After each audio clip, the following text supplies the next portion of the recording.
Padre Fábio, meu nome é Ivone, tenho 41 anos e gostaria de lhe dizer que a possibilidade de mudar algo em nós não se esgota com a idade, principalmente tendo o Senhor como uma ponte até Jesus. Assisti o programa em que o Senhor disse que, dependendo da idade que nós temos, fica muito mais difícil mudar algo em nós. Quero que saiba o quanto o Senhor tem sido importante na transformação de muitas vidas. Com suas palavras, seus livros e suas músicas, o Senhor nos mostra Deus de forma muito linda, muito presente e que nos impulsiona a sermos melhores. Gostaria de deixar o meu agradecimento sincero, Padre, através deste texto que escrevi para o Senhor. Os cadeados de minha emoção foram abertos para dar ênfase ao que estava adormecido em mim e eu não sabia. A busca por algo novo e ao mesmo tempo interiorizado na raiz do inconsciente afloraram, ressuscitaram e a visão ficou mais clara, objetiva. O ser humano em mim tornou-se mais forte e envolto de conclusões antes não chegadas.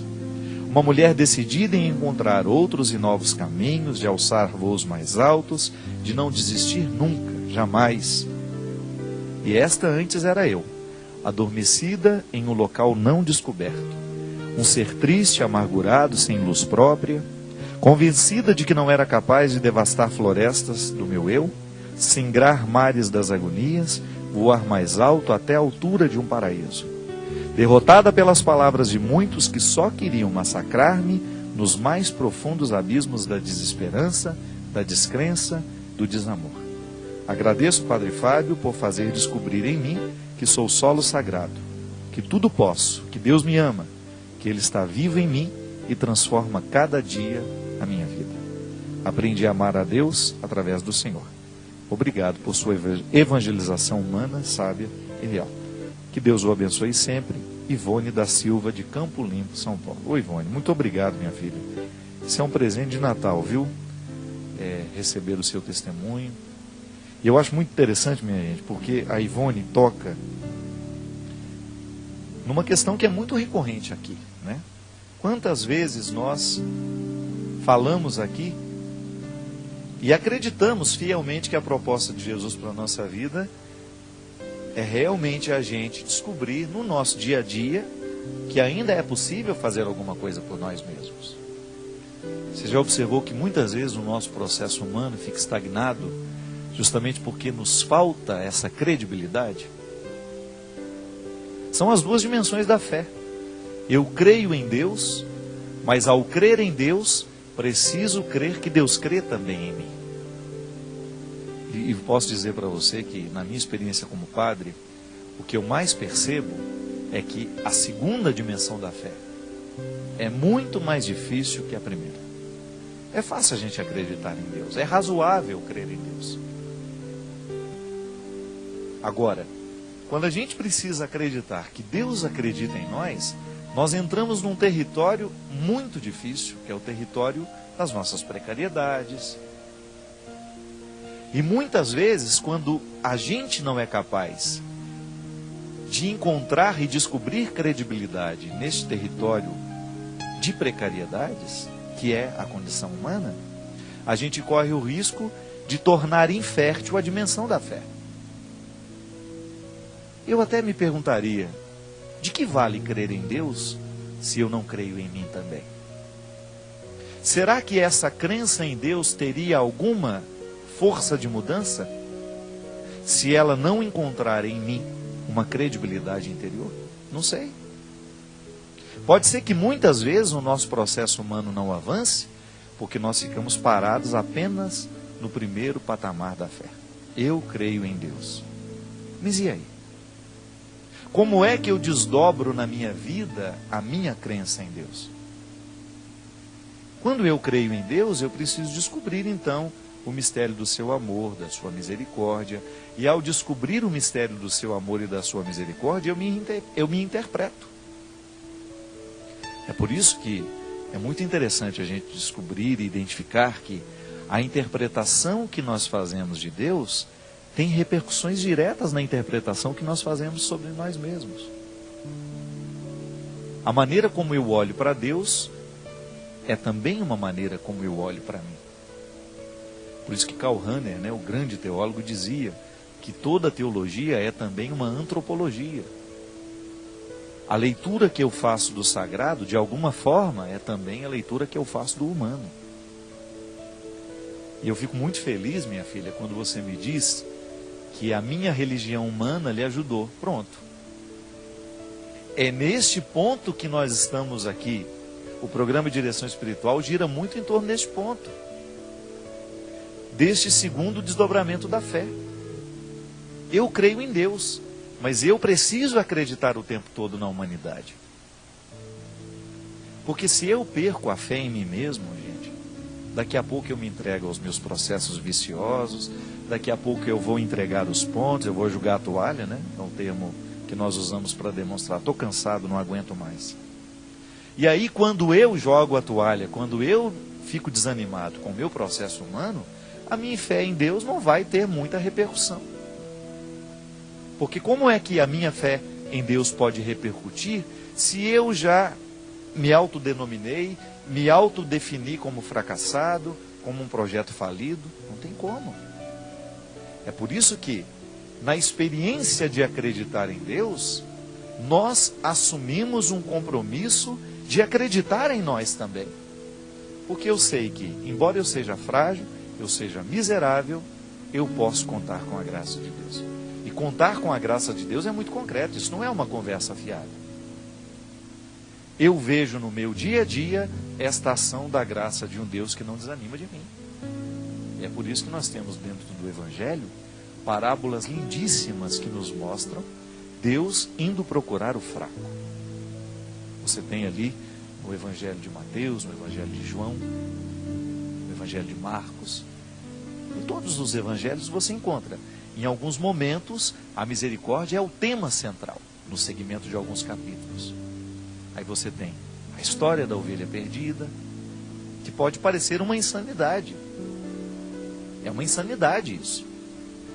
Eu largo as minhas 99 ovelhas e vou buscar aquela que está perdida. Tem a história do filho pródigo. Um pai dá a herança, porque o filho está reivindicando. Vai embora, gasta tudo. Depois volta, é perdoado, é recebido com festa.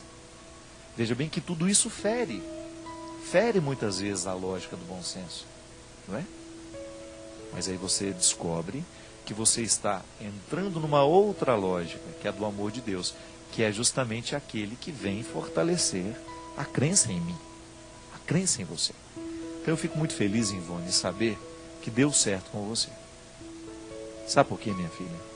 Cada pessoa que sai desse lodo do desânimo, que reencontra o significado da vida, isso entra para o livro da história. Alguém deu certo. É o que a gente falava ontem na nossa confraternização. Nós queremos hoje assumir cada vez mais um compromisso de fazer um trabalho social que seja naturalmente evangélico, isto é, que devolva às pessoas a fé em si mesmas. As pessoas estão muito desacreditadas delas mesmas. Não sei porquê, de alguma maneira essa credibilidade vai sendo minada, né, pela própria vida, pelos fracassos que a gente vai acumulando. É duro, não é fácil ser a gente e dar conta de você se levantar todos os dias, de você aguentar a paulada que vem de todos os lados. Quanto mais pública é a pessoa, maior são as pauladas, maiores são os palpites, maiores são as interferências, as histórias que inventam. É natural da vida. Eu enfrento isso de uma maneira, você enfrenta de outra. Agora, como é que a gente vai reagir diante de tudo isso? Eu tenho consciência disso. Eu preciso dar certo como pessoa. É meu compromisso com o Evangelho.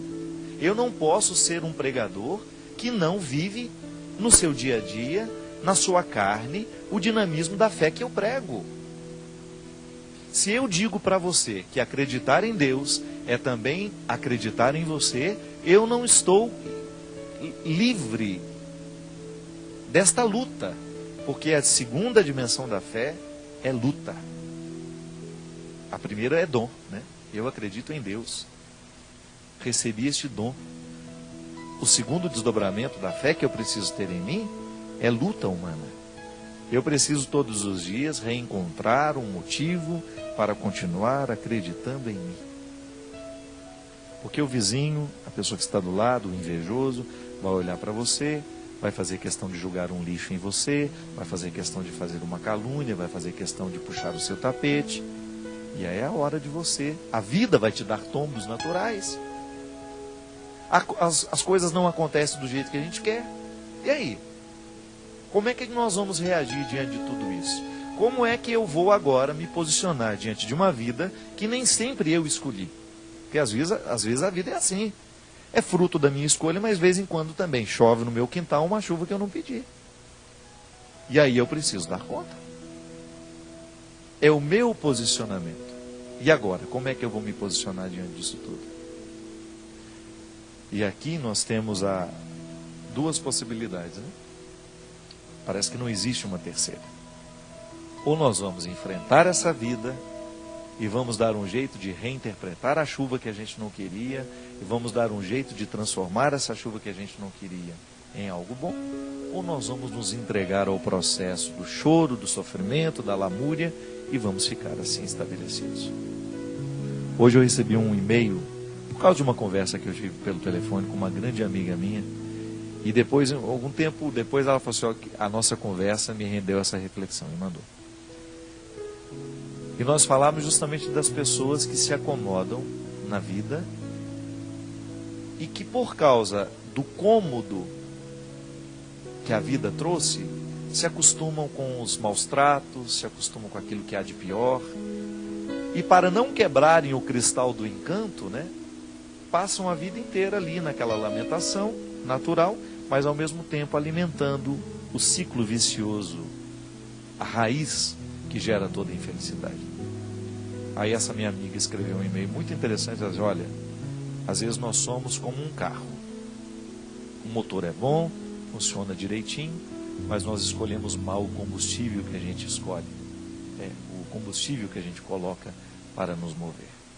E ela tem razão. Às vezes nós prejudicamos o funcionamento da nossa vida porque nós estamos escolhendo muito mal o nosso combustível. É impressionante, gente, como é fácil desperdiçar a vida. Eu fico vendo o tempo todo do meu lado e em mim. Como é fácil a gente desperdiçar um dia. A gente se aborrece e faz aquele aborrecimento virar o combustível. De 1, 2, 3 dias, 4. Não é assim? Às vezes a gente se aborrece, aquele aborrecimento que poderia ter durado só 15 minutos, e a gente imediatamente julgar pelo carburador. É carburador o nome? É carburador não? Que joga fumaça para fora do carro, não é não. Escapamento. Às vezes nós precisaríamos julgar pelo escapamento o aborrecimento, e aí voltar a viver. Mas não. Aí a gente desce aquele beijo e fica. Né? O primeiro ouvido que escuta é o meu, viu? Precisa aprender essa lição. Porque às vezes eu desperdiço 1, 2, 3, 4, uma semana. Às vezes eu desperdiço um mês. Às vezes eu desperdiço um ano. Às vezes eu desperdiço 10. Às vezes eu desperdiço 20. Às vezes eu desperdiço a vida inteira. Por quê? Porque me faltou amor próprio. Me faltou credibilidade. Me faltou acordar, abrir os olhos e identificar, meu Deus, eu estou perdendo a oportunidade de ser feliz, porque eu estou colocando um combustível estragado dentro do meu coração.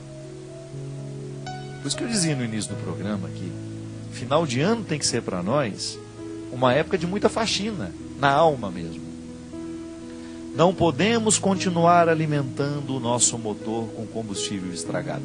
E não tenha receio de olhar para o combustível que você está colocando. Isso é religião, minha gente. À luz do sagrado, nós identificamos as nossas precariedades e atuamos sobre elas.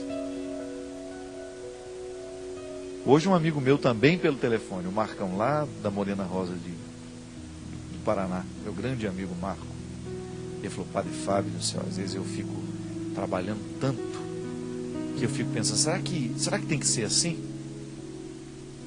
Será que eu não vou morrer antes da hora justamente por causa do excesso?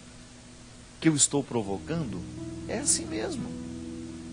Agora, gente, quando nós temos a sensibilidade e a possibilidade de descobrir isso, é porque muitas vezes nós já estamos danificados. A gente foi se danificando, se danificando, se danificando, e de repente os nossos olhos se abriram para perceber que não dá mais para ser assim.